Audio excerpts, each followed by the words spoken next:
Tutakuwa tunachoma tu bure juu kuna makastoma ukimwambia mafuta imepanda, isida umbebe tu vile ulikuwa unambeba, na hawezi ongeza hiyo pesa, bei ya mafuta hawezi ongeza.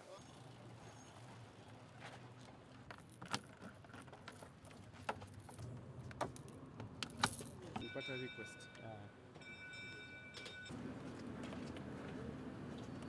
Personally, I don't regret the decision to move from fuel bike to the electrical bike because I feel like the many crises that are associated with the fuel one, I'm not part of it. So I see it as a plus when I'm on my electric bike.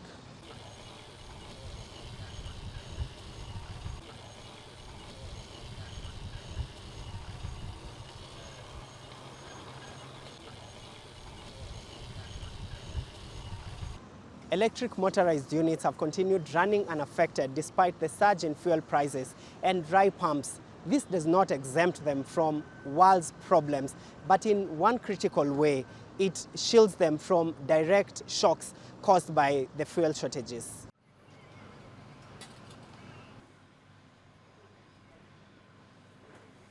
I feel some kind of joy because our prices are not like influenced by many factors. So there are no surges of electric, maybe the price I'm going to pay at the charge station. So I feel like it's more convenient for me.